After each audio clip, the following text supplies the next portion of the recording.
السلام علیکم۔ 25 اپریل 1945 کے بعد ہٹلر کی زندگی کا واحد مقصد اپنی موت کی تیاری کرنا تھا۔ 25 اپریل کو انہوں نے اپنے باڈی گارڈ ہنز لینج کو فون کیا اور کہا، میں نے خود کو گولی مار لی ہے، تم میری لاش کو چانسلر کے باغ میں لے جاؤ اور اسے آگ لگا دو۔ میری موت کے بعد کوئی مجھے نہ دیکھے اور نہ ہی مجھے پہچان پائے۔ باڈی گارڈ کو انہوں نے مزید تاکید کی کہ اس کے بعد تم میرے کمرے میں واپس جاؤ اور میری وردی، میرے کاغذات، ہر وہ چیز جو میں نے استعمال کی ہے اسے اکٹھا کرو اور اس سب کو آگ لگا دو۔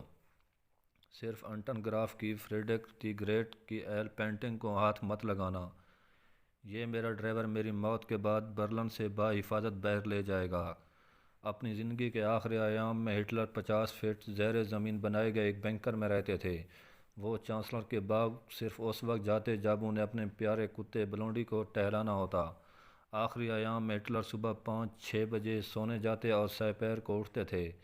ہٹلر کی ذاتی معاون ٹریویڈی جنگا آخری لمحے تک ہٹلر کے ساتھ اس بنکر میں تھی۔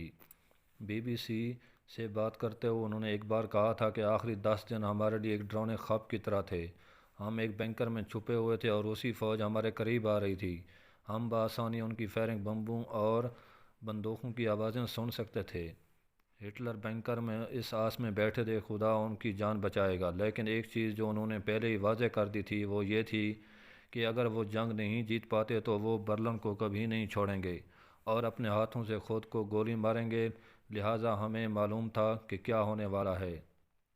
جب 22 اپریل 1945 کو ہٹلر نے ہم سب سے کہا تھا کہ تم لوگ چاہو تو برلن چھوڑ کر جا سکتے ہو، ان کی گرل فرینڈ ایوا براؤن نے سب سے پہلے کہا تھا کہ تم جانتے ہوں گے میں تمہیں چھوڑ کر نہیں جانے والی، میں یہیں رہوں گی، اور میرے منہ سے بھی ایسے ہی الفاظ نکلے تھے۔ جی ناظرین، ایسی ویڈیو اگر آپ کو ملتی رہیں پلیز میرے یوٹیوب چینل خان وائس کو سبسکرائب کریں اور ساتھ لگے گھنٹی کا نشان کو دبا دیں تاکہ ہر نئی آنے والی ویڈیو نوٹیفیکیشن کے ذریعے آپ تک پہنچ سکے۔ تھینکس۔